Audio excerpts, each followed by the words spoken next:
আহমদ আনসারী রহমতুল্লাহ আলাই, আল্লাহ তাআলা তার কবরকে জান্নাতের উঁচা মাকাম বানিয়ে দেন। ওনার এক বয়ানে শুনছিলাম, হুজুর একবার কইছে যে চাচায় ভোরবেলা খেতে কাম করছে সারাদিন, সেই ভোর রাত্রে চলে গেছে খেতে, রাতের 10টা-11টা বাজে ঘরে আসছে। তো ঘরের লগের ঘরে বাতিজা, রাত 11টা, চাচায় বাতিজা শুনতেছে চাচা একামত দিয়া নামাজ পড়তে আছে, নিজে নিজে নামাজ পড়ে আরে বাকি একামত দিয়া লইছে আগে, এরপরে নিজে নামাজ। এখন একামত দিছে, বাতিজা শুনছে চাচায় নামাজ পড়ছে, ঠিক আছে, কিন্তু দেখে যে 5-10 মিনিটের মাথা আবার একামত দিছে, আবার দিছে একামত চাচা দিয়ে, আবার কি জানি নামাজ পড়লো মনে হয়, একটু পরে আবার একামত দিছে। ভাতিজা কই নারিলা কি রে, কি নামাজ কদ্দুর পর একামত দেয়, আবার এরু নামাজ তার শুনছি না। কয়বার একামত দন লাগে? মনে করেন এশার নামাজের একামত কয়বার? একবার না। তো এবার এটা কি নামাজ চলতে আছে, 4-5 বার হয়ে গেছে একামতে দেয় কদ্দুর পর। তো ভাতিজা গিয়া টেনশনে উঠতে গিয়া চাচার কাছে, চাচা এইটা হুজুরের মুখে আমি এটা শুনছি, চাচা এটা কি নামাজ চলতে আছেন যে কুদ্দুর পর কাদ কামাতিস সালাহ কইতে আছেন, দেখ কোন ওয়াক্তের নামাজ, কি নামাজ পড়েন? তখন চাচা বলতেছে, ভাতিজা সেই যে ভোর রাত থাকতে গেছি খেতে, আর এই অল্প আগে আসছি, ফজর, জোহর, আসর, মাগরিব, এশা এক ওয়াক্ত নামাজ পড়ছি না, এই সব দিন নামাজ একটার পর একটা একামত দিয়া পড়তে আছে। করি এখন না বুঝছি এতবার কাদ কামাতিস সালাহ মানে ধান রুইতে রুইতে 5 ওয়াক্ত নামাজ শেষ। আহা, ছেলেরা মোবাইল টিপতে টিপতে 1 ওয়াক্ত নামাজ পড়ে, সকালবেলার এই একটু ঘুম, অথচ কেউই ফজরের আগে ঘুমায় না। এমন না যে ঘুমাইছে 3টা বাজে উঠতে লাইতে হয়েছে 4টা বাজে, এমন ঘুমাইছে 12টা, 1টা বাজে, 11টা বাজে। ঘুম থেকে উঠার টাইম হয়েছে ফজরের টাইম, কমপক্ষে 6 ঘন্টা পরে। কি নাফরমান, কি নাফরমান! আর একটি শক্ত ডাকায়, কি নিকৃষ্ট হারামি যে ফজরের নামাজ। আমার একারে ফজরের নামাজ যে পড়ে না তারে আমার বেশি অসিব্য মনে হয়, একারে বেশি অসিব্য, একেবারে বেয়াদব।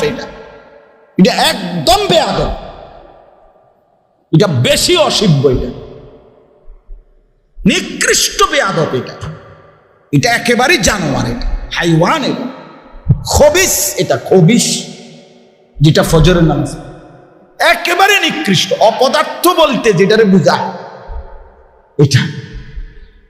মানুষ এত বেয়াদব হয় না, কোন মানুষের বাচ্চা এত নিকৃষ্ট হবে না। কিরে বেটা, 6 ঘন্টা ঘুমাইলি, 5 ঘন্টা ঘুমাইলি, তুই কেমনে ফজরের নামাজ পড়স না? এটা কারণটা কি বল? এত বড় নিকৃষ্ট বেয়াদব কেমনে হয় মুসলমান? চিন্তা করি। আমি আজকেও একেবারে কারেক্ট 4:45 জামাত, বিশ্বাস করো 4:35 যখন বাজে আমি তখন বাসায় আসছি। সারাটা রাত গাড়ি, রাজবাড়ি। গতকালকে আমি মাহফিলে গেছি, মকবুল ভাই, ঢাকা পদ্মা পার হইয়া, পদ্মা সেতু পার, ফরিদপুর, তারপরে পদ্মা সেতু পার হয়ে, এই পদ্মা সেতুর আগেও ভাঙ্গা ফরিদপুর একটা জায়গা আছে, ওইখানেও জ্যামে পড়ছি। ঢাকাটা পুরাটা জ্যাম। এই জ্যাম পার করে আইতে আইতে আইতে বাসায় যখন আসছি, বিশ্বাস করেন, আর ফজরের জামাতের আর 5-7 মিনিট বাকি। ফজরের নামাজ অজুটা করেই মসজিদে গিয়া ফজর পড়ে, ফজর বাদ আমার কওমি মাদ্রাসা সংগঠনের মিটিং,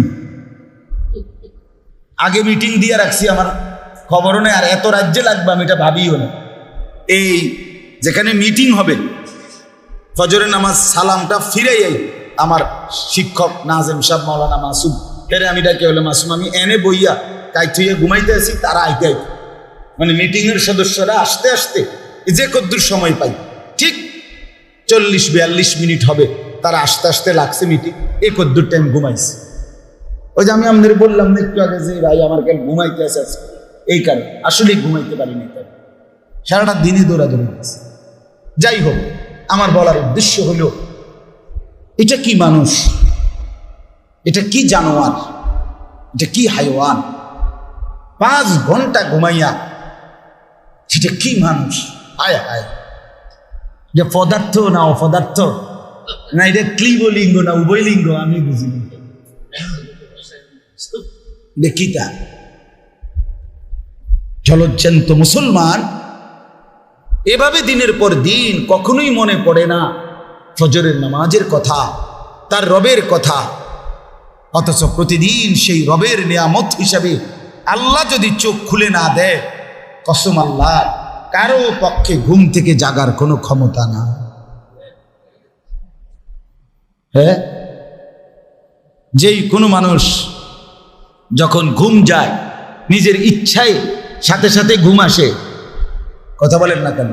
ছেলেরা বলো না ভাইয়া, আমরা যে ঘুমাই, এ ঘুমাইলেই যেন আমি এখন ঘুমাইতে চাচ্ছি মনে করেন, এ কথা বলবার লগলগ কি ঘুমাইছে পড়ে। তো কারো আধা ঘন্টা, কারো 20 মিনিট, কারো 10 মিনিট, কারো 5 মিনিট, কারো 1 ঘন্টা, কারো সারা রাইতো কি আসে না, ঘুম আসে না। এ পাশো পাশ করে, এ পাশো পাশ করে। তো আল্লাহর যখন ইচ্ছা হয়, আল্লাহ কোনো 1 মিনিটে, কোনো 1 ফাঁকে কখন যেন আল্লাহ আমার চোখে ঘুম দিয়া দেন। ঠিক কি না বলেন? তাহলে বোঝা গেল ঘুম আমার ইচ্ছা মতো আসে না, তাহলে বোঝা গেল ঘুম থেকে জাগা আমার ইচ্ছা মতো হয় না। ওই আয়াত বলেন না হাফেজ সাহেব, আল্লাহু ইয়াতাওয়াফাল আনফুসা হিনা মাউতিহা, এটা এই আয়াতটা পুরা। মানুষ যখন ঘুমায় আল্লাহ বলছে 2 হালাত হয়, আমি বান্দার রুহু তুলে নেই, তুলে নিয়ে কাউকে আর রুহু ফেরত দেই না। আর ওয়ুরসিলুল উখরা ইলা আজালিম মুসাম্মা, কোন রূহকে আমি একটি নির্দিষ্ট সময়ের জন্য আবার তার দেহের মধ্যে ফেরত দেই ঘুমের সময়, উঠার সময়। আল্লাহ বলছেন ওয়ুরসিলুল উখরা ইলা আজালিম মুসাম্মা, আল্লাহ বলে আমি ফেরত দেই। মানুষ যখন ঘুমায় তো রূহ কি হয়ে যায়? সরে যায়। এই জন্যই তো মানুষের স্বপ্নে দেখে, দেখেন না, শরীর এখানে কিন্তু রুহু কি করে?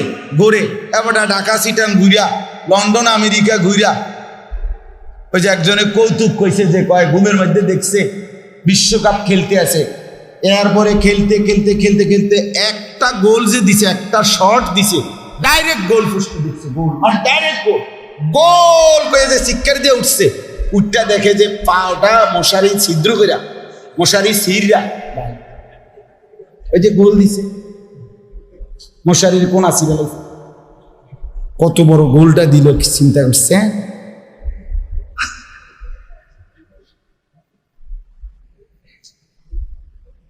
তাইলে বুঝা গেল রুহুত ছড়ায় নেয় আল্লাহ তাআলা বলছেন। এরপর আল্লাহ বলেন আমি আবার নির্দিষ্ট একটি সময়ের জন্য আবার আমার বান্দার রুহুটা ফেরত দেব, ফলে সে জেগে ওঠে। হাদিসের মধ্যে আছে নবী সাল্লাল্লাহু আলাইহি সাল্লাম ঘুমাইবার সময় যে কয়েকটি দোয়া পড়তেন, একটা তো আমরা সবাই ছোট্ট দোয়াটা পারি, বিসমিকা আল্লাহুম্মা, অথবা আল্লাহুম্মা বিসমিকা আমুতু ওয়া আহইয়া, এটা আমার ছোট মাইয়াও পারে, 2.5 বছরের মেয়ে। কিন্তু আরেকটা দোয়া আছে রাসূলুল্লাহ সাল্লাল্লাহু আলাইহি সাল্লাম নিয়মিত পড়তেন, একেবারে সহিহ বিশুদ্ধ হাদিস, বিসমিকা রব্বি ওয়াদাতু জামবি ওয়া বিকা আরফাউহু ইন আমসাকতাহা ফাগফির লাহা ওয়া ইন আরসালতাহা ফারহামহা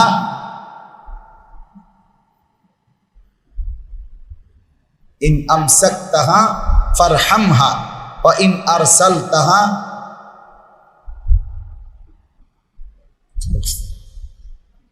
ফাহফাজহা বিমা তাহফাজু বিহি ইবাদাকাস সালিহিন আল্লাহুম্মা কিনি আযাবাকা ইয়াওমা তাবআসু ইবাদাক। এই দোয়া। তো এখানে একটা কথার অর্থটা হলো এই, নবীজি সাল্লাল্লাহু আলাইহি সাল্লাম বলতেন, আল্লাহ আপনার নামে কাত হইতেছি, আপনার নামে কি হইতেছি? কাত হইতেছি। বিসমিকা রব্বি, হ্যাঁ, ওয়াদাতু জামবি, আমি আমার 500টা আপনার নামে রাখলাম। কোথায়? বিছনায়। অবিকা আরফাউহু, আপনার নামেই আবার জেগে উঠব। অর্থাৎ যদি আপনি জাগান তো আপনার নামেই আমি আবার কি উঠবো। তবে এই নবী তখন বলতেন, আল্লাহ যদি আপনি আমাকে আর ফেরত না দেন রুহু তো মাফ করে দিবেন, আর যদি ফেরত দেন আপনার নেককার বান্দাদের সঙ্গী বানাই। ইন আমসাকতাহা, যদি আমার রুহুটা ধরে রাখেন আর না দেন তো ফাগফির লাহা, এটা কি করে দিয়েন, আমারে মাফ করে দিয়েন। আর ওয়া ইন আরসালতাহা, যদি ছেড়ে দেন ফাহফাজহা বিমা তাহফাজু বিহি ইবাদাকাস সালিহিন, আপনার নেক বান্দাদের সাথে আমার রুহুটাকেও হেফাজত করুন। তাহলে কি বুঝাইছে নবীর দ্বারা? প্রত্যেক মানুষ ঘুমের মাধ্যমে তার রুহু কি হয়ে যায়, আলাদা করে ফেলে। আল্লাহ আল্লাহ ইচ্ছে করলে আবার ফেরত দেয়, ইচ্ছে না করলে কি করে রেখে দেয়। যুবক ভাই বলেন, আপনারা বলেন, বাপ বলেন, এই চোখ যদি আর না মেলে, এই ঘুম যদি আর না ভাঙ্গে, কে জাগাবে? কে? দিনের পর দিন, মাসের পর মাস, সপ্তাহের পর সপ্তাহ কোনদিন ফজরের নামাজ আজকে নিয়ত করে। একটা ভালো গরমের মধ্যে বেশিক্ষণ দেরি করার দরকার নেই, আরো অনেক বিষয় বলা যাবে, বলার ইচ্ছাও ছিল, বলবো একটু তর্জমা। বাকি একটা দিল থেকে এখানে যারা চোখের সামনে বসছেন, ছেলেরা তোমরাও ভাই বিষয়টা বুঝা অনুভব কইরা ফজরের নামাজের একটা সিদ্ধান্ত নিই। বলেন ইনশাআল্লাহ? না না না, আলাদা আলাদা বলুন, দিল থেকে বলুন। দিল, মন থেকে বলছেন কিনা বলেন। ছেলেরা দিল থেকে বলেন, ছেলেরা ভাইয়া দিল থেকে বল। দেখো, হিম্মত করো, তুমি মুসলমানের বাচ্চা কিনা। আমরা এখানে যারা বসা, আমরা মুসলমান, আমাদের বাপ মা মুসলমান কিনা, আমাদের ধর্ম পরিচয় যে ইসলাম, এতে আমাদের অসন্তুষ্টি আছে কিনা, তাইলে আমরা নামাজ কেন করবো না? বলেন না। একটা হইলো যে আমার পরিচয় নিয়ে আমি অসন্তুষ্ট, আমি হুজুর যোগাযোগ করতেছি, চেষ্টা করতেছি ধর্মের পরিচয়টা মুছে দিতে, অথবা এফিডেভিট করতে, ইতিমধ্যে অ্যাডভোকেটের লোকে যোগাযোগও করছি যে আমার এই হিন্দু ধর্ম বানান যায়নি বা বুদ্ধ ধর্ম বানান যায়নি। তাইলে তো একটা কথা ছিল, এরকম আসেনি কেউ, এরম তো, তাইলে আমি কেন নামাজ পড়ব? কেন? আপনারা যারা এখানে আছেন, ছেলের বাবা, মেয়ের বাবা, অথবা স্ত্রীর স্বামী, এই তিন শ্রেণী তো আছেন। কেউ হয়তো ছেলের বাপ, মেয়ের বাপ আর স্ত্রীর স্বামী। আপনারা হাত উঠান, চাই আমি সহ, জাগো জাগো, জিফুত আছে, বউ আছে, হাত উঠান। আপনারা হাত উঠে কোন যে আপনারা আপনাদের স্ত্রী ছেলে মেয়েকে ফজরের নামাজে উঠাবার চেষ্টা করবেন? না না, ইনশাআল্লাহ করে তুলি, যেটা কইছি এটা কই তুলি। আমরা স্ত্রী ছেলে মেয়েকে ফজরের নামাজের জন্য উঠাবার চেষ্টা করব। কোন? আল্লাহ তৌফিক। এটা একবারে হাসির বিষয়, ঠিক না? চেষ্টা করে দেখো। ইযা আইকাযার রাজুলু আহলাহু ওয়া সাল্লা বিহিম জামিআন কুতিবা ফিদ যাকিরিনাল্লাহ কাসীরান ওয়াদ যাকিরাত। সুবহানাল্লাহ। নবীজি বলেন, যে পুরুষ তার স্ত্রী সন্তানকে ফজরের নামাজের জন্য জাগিয়ে দেয়, আইকাযা, জাগিয়ে দেয়, ওয়া সাল্লা বিহিম জামিআন, সকলকে নিয়ে নামাজ পড়ে। মহিলারা ঘরে, পুরুষ জামাতে। আলহামদুলিল্লাহ, আমার ঘরে বাসায় আমার স্ত্রী, আমার মেয়ে আর আমার ছোট ছেলে থাকে, আর বড় ছেলেটা মাদ্রাসায় থাকে। তা আমি আমার ছোট ছেলেকে নিয়ে মসজিদে যাই, বিবি মেয়েকে নিয়ে নামাজ পড়ে, তাই তো।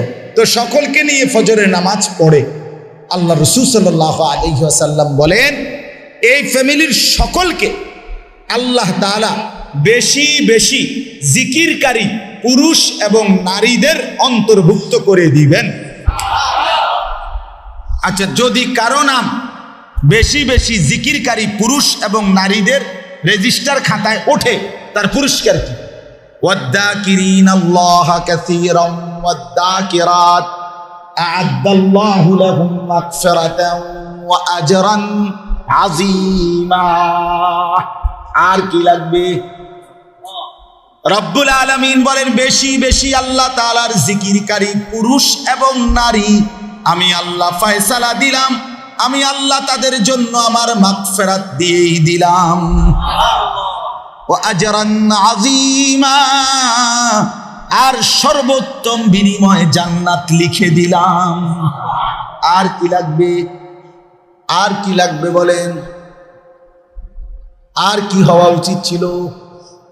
আপনার বউ বাচ্চা আপনাকে আল্লাহ মাফ করে দিবে, আর আপনি আমি ফ্যামিলির সদস্যদেরকে জান্নাতে দিয়ে দেবে। কি মজাটা হবে!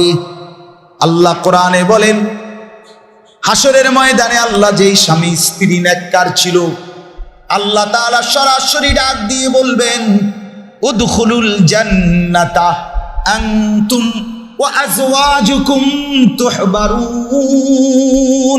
সুবহানাল্লাহ। আল্লাহ বলবেন, বান্দা তুমি তোমার স্ত্রীকে সাথে নিয়ে হাসতে হাসতে জান্নাতে ঢোকো। গলাগলি করে, হাত ধরাধরি করে, জামাই বউ ঢোকো, চাও। আনতুম ওয়া আজওয়াজুকুম, স্বামী স্ত্রী দুজনে জান্নাতে ঢোকো। কি মজাটা হবে! হ্যাঁ, জান্নাতে গিয়েছে তার বিবিকে হারাবে, সে জান্নাতের 70,000 হুর পাক না, কিন্তু সেই বিবির কথা কি মনে পড়বে না? মনটা কি তখন কষ্টে ভরে যাবে না? হায় আমার দুনিয়ার হায়াতের সেই সঙ্গিনী, সে আজ জাহান্নামে। যে স্ত্রী জাহান্নামে যাবে, জান্নাতে যাবে, স্বামীটা জাহান্নামী হবে, সে কি মনে পড়বে না স্বামীর কথা? হাদিসে তো স্পষ্ট আছে, জান্নাতের মধ্যে জান্নাতের হুর আর দুনিয়ার নারী যারা জান্নাতি, তার মধ্যে মধুর বিতর্ক হবে, শেরে শেরে, কবিতায় কবিতা। এটা হাদিস আছে। ওরা মানে তর্ক করবে কে উত্তম, জান্নাতের হুরেরা উত্তম নাকি দুনিয়ার নারী যে জান্নাতি হয়েছে সে উত্তম। শেষ পর্যন্ত প্রমাণিত হবে দুনিয়ার যেই নারী জান্নাতি হয়েছে সে কোটি কোটি হুরের চাইতে লক্ষ কোটি গুণ বেশি উত্তম। হ্যাঁ, তোমারে তো আল্লাহ তাআলা গুনাহ নাফরমানি আর পরিবেশের মধ্যে দেয়ই নাই। আমারে তো আল্লাহ তাআলা এমন এক পরিবেশে দিছিল যেই পরিবেশের সব নারী ছিল বেপর্দা, সবাই বাজারে বাজারে ঘুরতো। আমি সেই সময়ে কষ্ট করে নিজের ইজ্জত আব্রু পর্দা হেফাজত করছি। এই বছর রমজানে আমি প্রথম 12 দিন, রমজানের প্রথম 12 দিন ছিলাম উমরায় আল্লাহর ঘরে, শেষ 10 দিন ছিলাম মসজিদের এতেকাফে। আমি আমার বিবিরে কতদিন বলছি যে তুমি একবারের জন্য, আমার খেয়াল ছুটে গেছে ঠিক আছে, বাচ্চাদের জন্য হোক, তোমার জন্য হোক, মেয়ের জন্য, কোনো এক ফাঁকে অল্প একটু রাত্রে গিয়া তারাবির পরে যাও, ক্যান্টনমেন্ট দোকানপাট এখন মার্কেট খোলা থাকে, তুমি কোনো একটা কিছু কিনা নিয়ে আসো। আমি তো সময় পাইলাম না, এদিক দিয়ে গেল গা উমরা, ওই দিক দিয়ে গেল গা এতেকাফ, তুমি যাও। সে বলছে আমি রমজানের আগেই তো শপথ করে রয়েছি, নিয়ত করছি 1 সেকেন্ডের জন্য রমজান মাস বাইরে যাবে না। সে এমন বেটি যদি বিবি হাসরের ময়দানে জান্নাতের হুরকে বলবে না যে আমি এই কষ্টটা করে আইছি, তুমি আলাপ করো, তুমি খেয়াল লাগাইছো আলাপ করতে, কি আলাপ করো? একজন লোক মনে করেন অন্ধ, জন্মান্ধ, এগুলা যদি কয় এখানে বইয়া আল্লাহর রহমতে আপনাদের দোয়ায় আল্লাহর শপথ করে বলতে পারি জীবনে কোনোদিন ভিন নারী পর নারী দেখি নাই, আপনারা কি করবেন? সুবহানাল্লাহ। ওরা না আব্দুল কাদের জিলানী নাকি? ওটা কি এর আব্দুল কাদের জিলানী? হ্যাঁ বেটা, তুই তো চোখেই দেখো না বেটা, তোর কি বেগানা নারী কি তার এগানা নারী কি তার? ঠিক কিনা বলেন না কেন? এখানের মধ্যে বেড়াগিরি কি আছে এখানে? তুমি তো চোখেই দেখো না। কিন্তু যার চোখে দেখার পুরা সামর্থ্য ছিল সে দেখে নাই, চোখ নোয়াইছে, সে বলতে পারবে এটা আমার কষ্টের বিষয়, মেহনতের বিষয়। তাইলে এটা পুরস্কার বেশি না? এজন্য দুনিয়ার স্ত্রী যদি জান্নাতি হয়, নারী জান্নাতি হয়, জান্নাতের 70,000 না 70 কোটি নারীর উপরে যা দুনিয়ার নারী হবে সর্দার। সর্দার।